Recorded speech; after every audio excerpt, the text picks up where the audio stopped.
Well, thank you very much for the introduction, Mr. Rowley, and thank you to all of you for welcoming me here today. It's really an honor and a pleasure to be back at the Foreign Correspondents Club in Tokyo.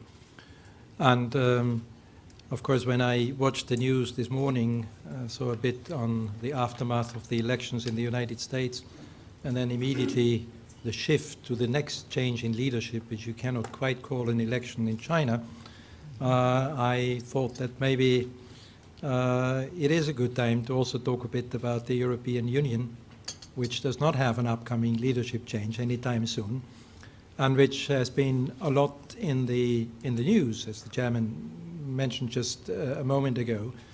Now, before I left for my new job from Brussels to Tokyo, I thought, well, it would be nice to give a bit more prominence in the media to the European Union. Little did I know that this would happen without me doing anything to it, but it was mostly, from my perspective, a bit for the wrong reasons. So I very much welcome this opportunity maybe to add a few thoughts and not necessarily putting the picture right, but inviting you to look in a slightly more balanced way in what is happening in Europe. And therefore, if you agree, I would focus in my remarks first on talking a bit about the present state of the European Union, then talk about something which I think could almost be termed as the beginning of a new era, a new stage of relations between the European Union and Asia, before coming to my third and last part, which obviously would be to brief you a bit on the current state of relations between the European Union and Japan. And Mr. Rowley already mentioned the prospect of a free trade agreement coming up. Now, looking at Europe, of course, you will permit me to start by saying that we were, of course, all very happy and excited at the news of the European Union receiving the Nobel Peace Prize Award 2012. Now, this came as a surprise, as a very welcome surprise. I also noticed, of course, that quite a few people were a bit puzzled, asking the question, well, first of all, is it sort of such a wise choice to award the prize to an institution? But it happened in the past, as you know. And then there were questions about the timing, saying that, well, this award comes at a time when Europe seems to be torn by crisis and where people have the feeling that maybe Europe, instead of sort of celebrating and building on its achievement of the past, is on the way to disintegrate.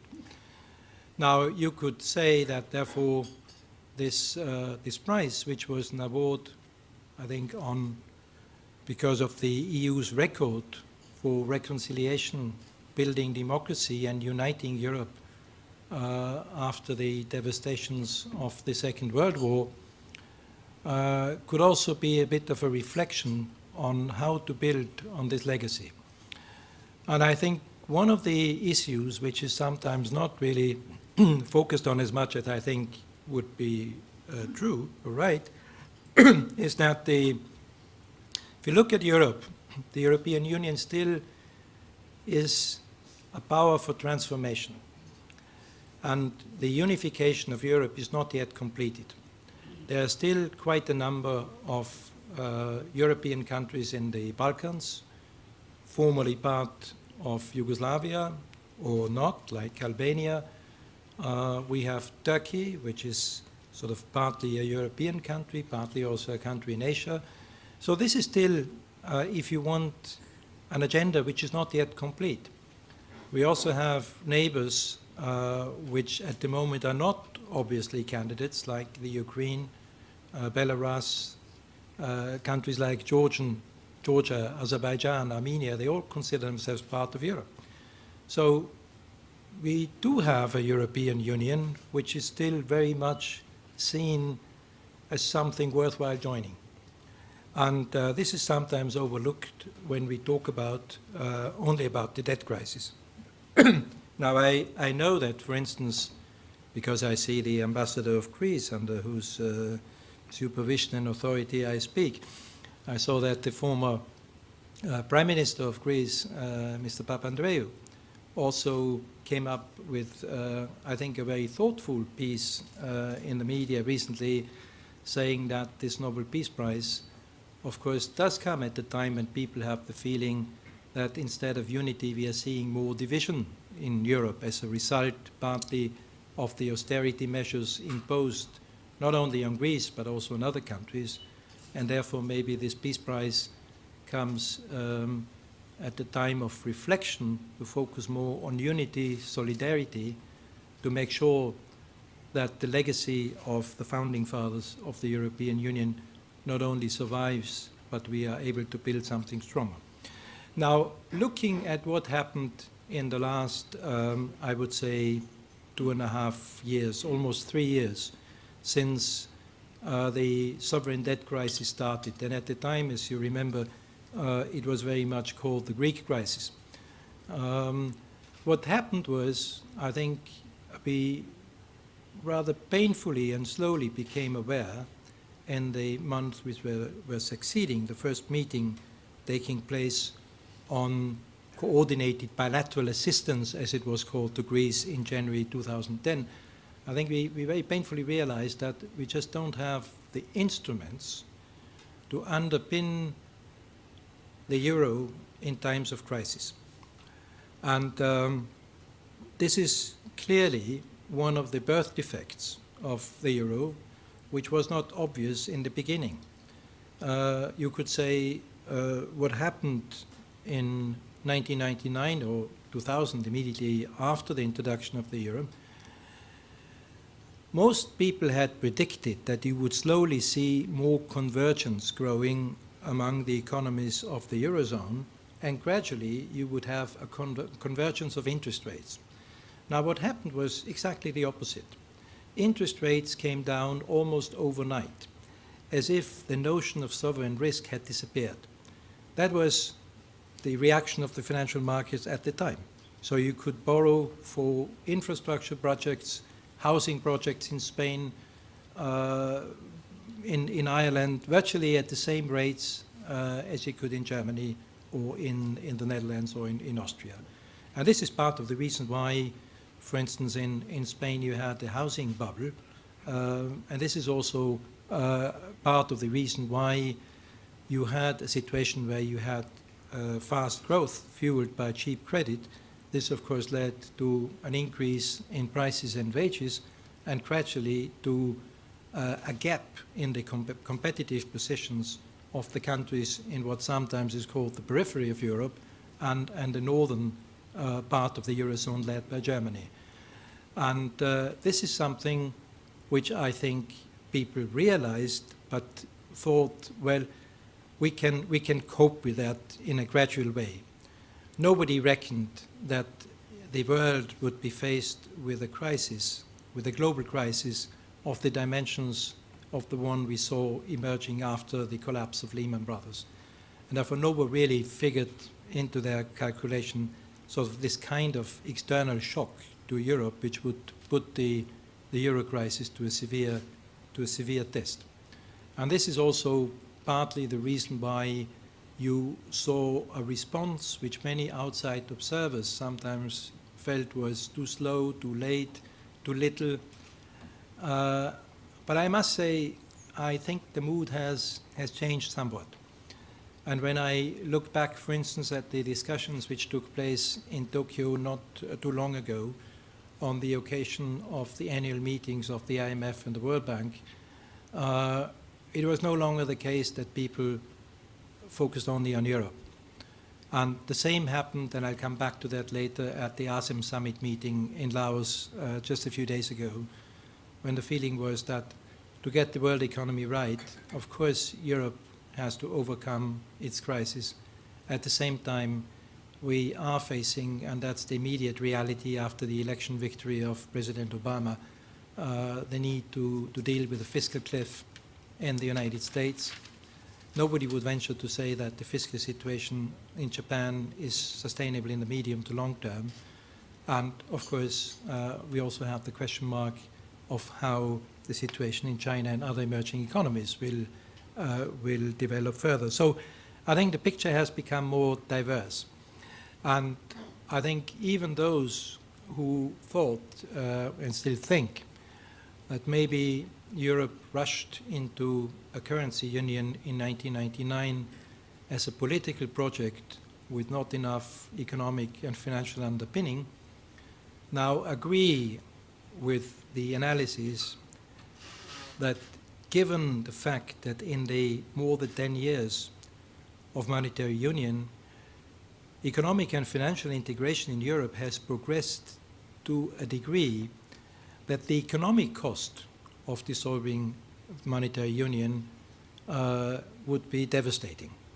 And this is the reason why when people looked at the political will in Europe and questioned, for instance, statements made by some European leaders, they have come now to the conclusion, I think, that it is in everybody's interest, basically, and I'm talking about economic interest, to make sure that we further develop the architecture of the Eurozone.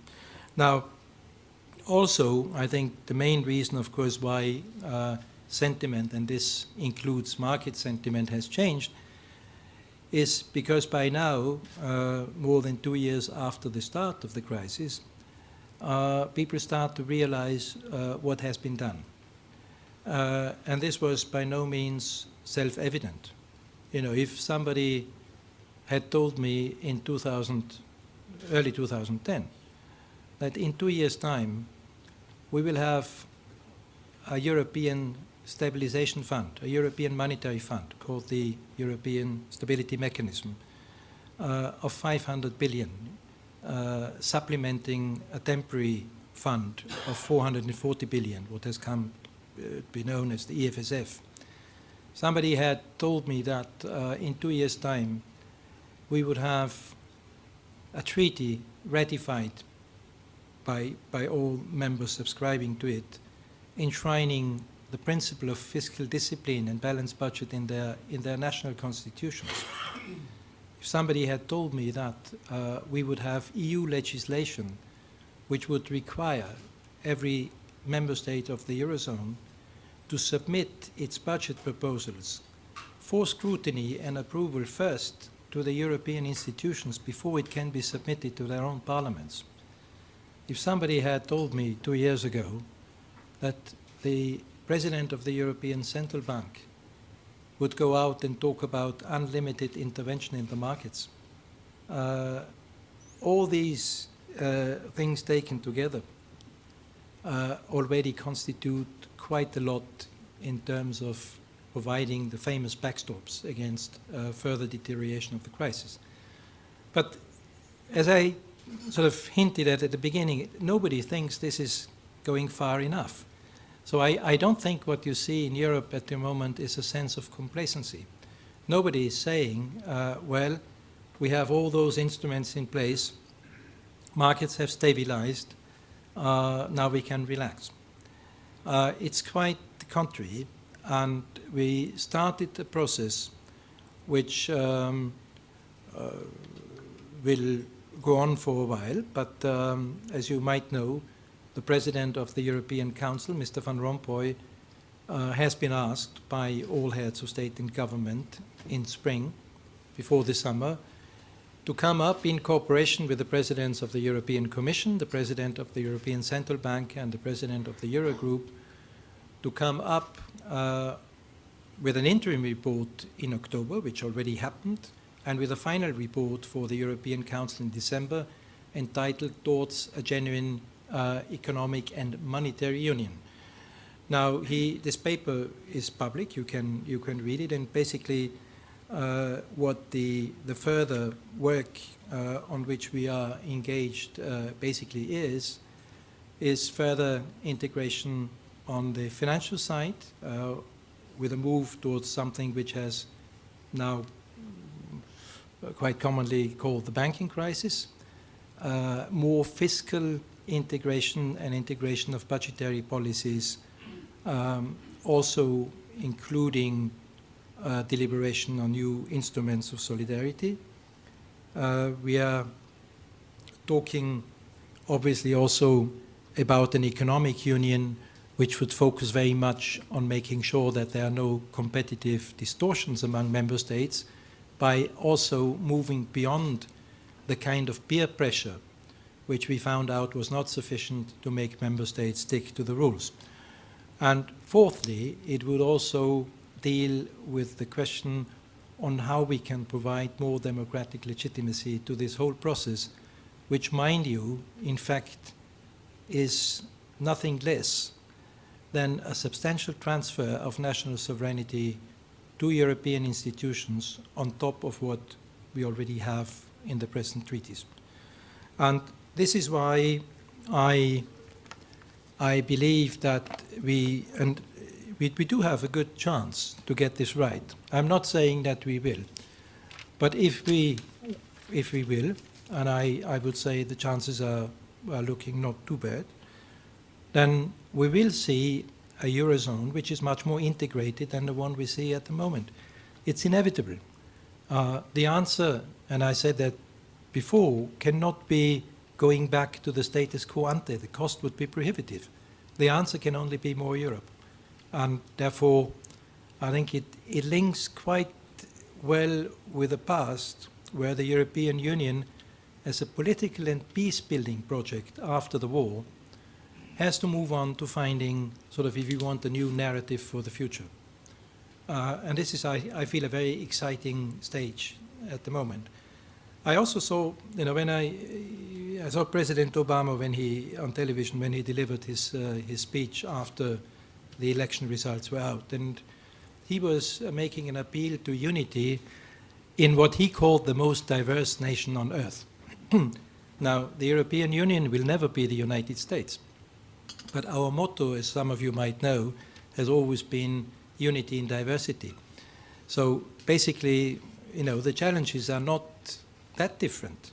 And we've seen a divided America in the course of the election campaign. We're also seeing, to a certain extent, a divided Europe. And I'm not underestimating the challenges, but I think we are on the right path. Now, I also think this is not the time for retrenchment. Many people have been suggesting that, well, let Europe get this right before, and let them either bury or postpone their ambitions of leading leading a major role on the international scene. I think it would be a mistake, and I think amidst all this crisis, people sometimes overlook the fact that Europe is still by far the largest economy. It's quite a bit larger than the United States. It's 2.5 times as big as Japan, and 2.5 times as big as China. It's also by far the largest trading nation, and provides the most open market for the exports of other parts of the world. And I think we also sometimes underestimate a bit the innovative power of Europe. More than 1/3 of patent applications in the world are coming from Europe. If you look at the competitive index of the World Economic Forum, well, you see that European countries are not doing that badly. You can always also look at the Forbes list of major companies. So all that means, let's not be maybe too modest. And this brings me to my second sort of topic, which is relations between the European Union and Asia. And there again, you would probably ask, well, European Union and Asia, is that not maybe a bit too much on your plate? The fact is that if you look at the trade and investment relation, it grows at an incredibly fast pace between the European Union and Asia. Obviously, if you look at the country composition, the record is quite mixed. But it means basically two things. One is that despite the crisis, the European economy remained open, and it is an important economic player, certainly in the trade and investment field.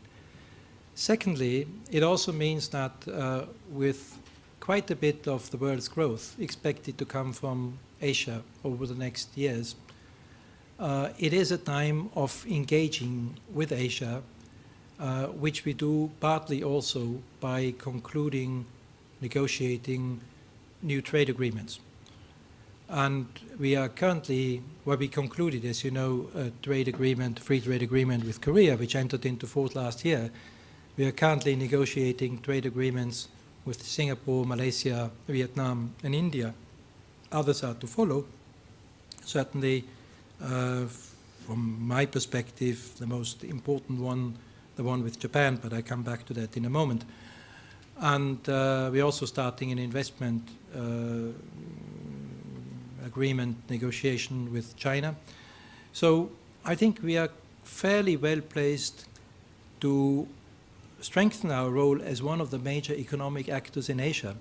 And if you look at the Asian countries, certainly you can look at China, you can look at India. For many of them, also many ASEAN countries, the European Union is either the number one or the number two trading partner. And there was an interesting article actually in the last issue of Foreign Affairs commenting on the American pivot to Asia, where the point was made from an American perspective that, well, it's all well to talk about the defense component and to talk about our naval capacity, but what is more likely to determine the weight, in that case, of the United States in the 21st century is trade relations and the economic power the United States is able to project in the region. And this is, I think, quite an important statement because it means that for the European Union, not being a military actor in this area, not having hardware military strategic interest in the region, its weight is still such that we do have a very profound interest in a stable and prosperous Asia, and that we have security interests which go quite a bit beyond traditional security interests. So the suggestion is it would be a mistake, to keep the European Union out of the discussion on the future, also regional integration efforts and efforts to build an overarching security architecture in Asia. And I think the discussions which took place at the ASEM summit in Vientiane in Laos last weekend went very much in that direction. When people felt, well, we do have coinciding security interests, and we do have an agenda which is increasingly becoming more concrete beyond trade, investment, innovation, people-to-people exchange. And obviously, this was also overshadowed a bit by the spat between China and Japan on the island issue. But I think all the more reason to look at ways how this part of the world can be made more secure, more stable. Europe is a member, for instance, of the Asia Regional Forum, which was centered on ASEAN and which increasingly is becoming a very important forum on confidence-building measures, cooperation in defense, on defense issues. The European Union also signed this year the Treaty on Amity and Cooperation with ASEAN, making it a strong partner for what is still the driving bloc for European integration. And some of you might also have noticed that at the ARF Ministerial Summit in Phnom Penh in July, for the first time, the European Union, High Representative Cathy Ashton, and the United States, Hillary Clinton, came up with a joint statement on cooperation in Asia, dealing with issues from economic issues, trade, investment, to cybercrime, terrorism, human rights, democracy, and political issues. I think this again shows that there is also an interest on the side of the United States to bring in the European Union as a partner in Asia. Finally, let me say a few words on relations between the European Union and Japan. There, of course, you are all aware how things have developed over the last years. Let me just say, we have, of course, moved a long way from the times of the 60s, 70s, partly 80s, when the main determinant in our bilateral relations basically were trade irritants. And when all the meetings which took place talked about trade friction, market access issues, etc. Now we have moved beyond that in both the economic and the political field. As you know, there was sort of an agenda for a more genuine partnership which started in 1991 when the first joint declaration was signed, when also the tradition of yearly summits, regular meetings, sectoral dialogues was sort of started, which developed into a quite intensive network of contacts, relations, dialogues, and cooperation. It was supplemented in 2001, or replaced if you want, by a 10-year action plan, which was more concrete and which also contained the idea of setting yearly targets, basically against which you would be able to measure progress in the main four baskets: political, economic, global issues, and people-to-people contacts.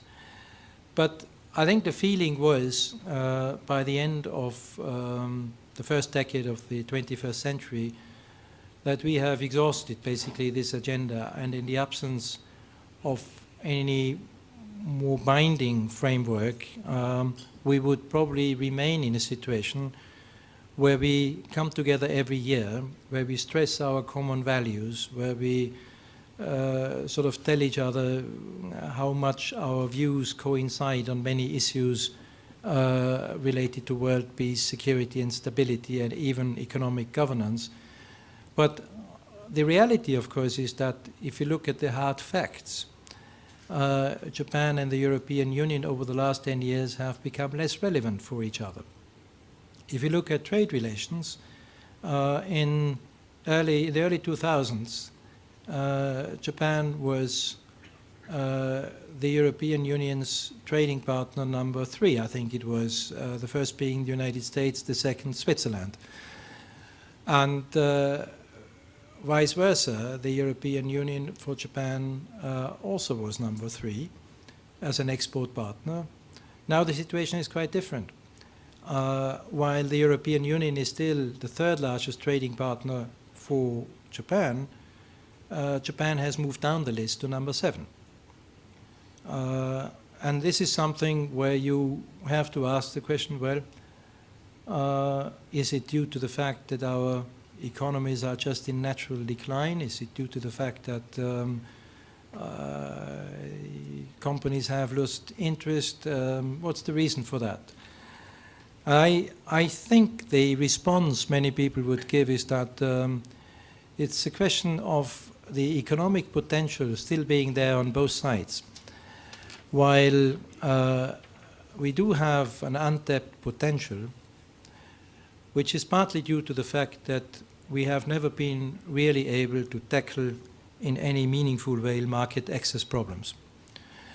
And as you know, it was actually Japan which came up with the idea to start negotiations on a free trade agreement, mainly inspired, at the time it was suggested by then Prime Minister Hatoyama, by the fact that the European Union had concluded a free trade agreement with Korea, and there was the fear that this would lead to competitive disadvantages with a situation where, for instance, car exports from Korea to Japan, to the European Union would not incur any tariff barrier, while Japanese cars would still be subject to 10% tariffs when they are imported to the European Union.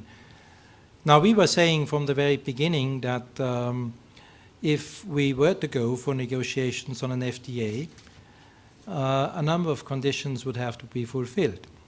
Firstly, we said we are not that interested only in talking about free trade. We want any FTA complemented by something we tend to call the framework agreement, which is an agreement on cooperation on, I think it's called global, sectoral and political issues, basically meaning that a trade and economic partnership would have to be complemented by a binding political partnership.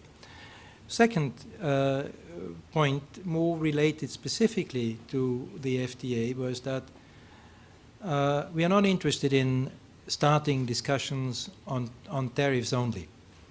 And if we were to go for negotiations on an FTA, I think we would only be willing to do so on the understanding that both sides agree before starting negotiations that we are aiming at a deep and comprehensive free trade agreement.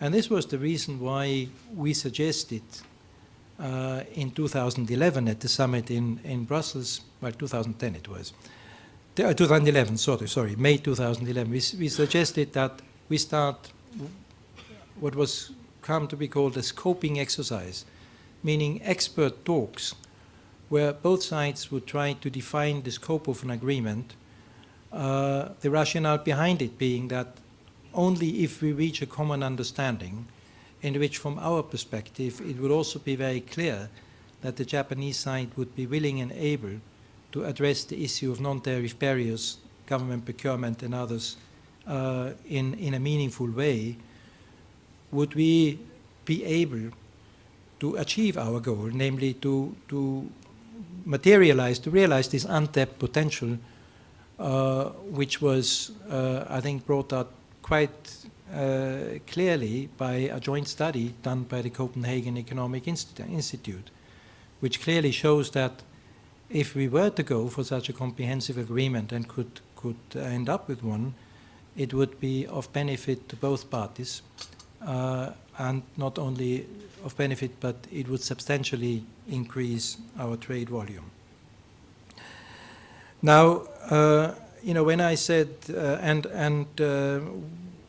we have finished this scoping exercise before the summer. The European institutions, the Commission and the European External Action Service, have basically on this basis drafted negotiating directives, which are now being discussed in the Council, meaning by Member States, and the expectation is that the decision would be taken before the end of the year to give the EES and the Commission a negotiating mandate, which would then also lead to a summit meeting early next year, which was basically agreed on when leaders met last week in Laos. Now, there are still obstacles on the way, and we do not have this decision yet, which needs to be a unanimous decision by all member states, and where I think some still have the feeling that we need to see some further clear signs of the political determination in Japan to move in this direction. But I'm optimistic, and I hope we will go in this direction. Now, I also mentioned, and some of you might have been a bit surprised to hear that we are also aiming at the binding political agreement, because this is something which clearly was not fully picked up by the media. Well, we are already at the stage where we have moved beyond words in our cooperation. And I give you a few examples. As you know, the European Union is in the lead in discussing the issue of the nuclear program with Iran. This is the so-called 3+3 process, where Japan has become a very important partner for us. The same is true for Syria, where we all know that military intervention is not likely to happen and would come with enormous risks and drawbacks. But it is important to deploy the full arsenal of means we have at our disposal, including sanctions. And Japan has invited for the next round of discussions on that. We have also come much closer in coordinating our peacekeeping operations, where the European Union is a bit ahead because we are doing this in an integrated way, bringing in civilian and military components, where for Japan there are, as you know, constitutional limitations. But we are cooperating closely in the naval operations to fight piracy off the coast of Somalia. We are operating very closely in South Sudan, where both the European Union and Japan have a presence, Japan with 360 personnel of the self-defense forces. And we are also talking, I think, much more closely about regional issues and how we contribute to each other's priorities. Non-proliferation and the fight against terrorism are issues which are directly linked to some of our major concerns, not only Iran, but also, of course, North Korea. And then there is something, which is also very much overlooked. And I must say, when I came to my post, which was a new experience for me, I was the first EU ambassador appointed after the Treaty of Lisbon, the first one coming from a member state, not only representing the Commission, but all the EU institutions. I was sometimes asked, what's the difference between being the EU ambassador and the ambassador of a member state? And while my answer would have usually been it's been probably more fun to be the Austrian ambassador than the EU ambassador, on a more serious note, I think that what really adds substance to our bilateral relations is this legacy of very detailed technical dialogues also, which the Commission started years ago, and which sometimes is overlooked. And we are talking about issues from energy security, climate change, financial market regulation, how to stimulate investment and small businesses. We have a social dialogue, we talk about the aging society. And I said at an earlier stage that, this has been very much a verbal exercise for a long period. But the fact that we have this tradition of a decades-old dialogue, which has become very concrete, means that this is an extremely important underpinning if we move to the next stage and come to a more operational era of cooperation. As you know, the European Union has a number of what they call strategic partnerships, one of the strategic partners being Japan. But I think in the case of Japan, the issue really is to move to an operational and mature partnership. And this is what I hope will materialize in the years ahead, also underpinned by what I think will be a more integrated and stronger Europe based on a new architecture for the euro. Thank you very much.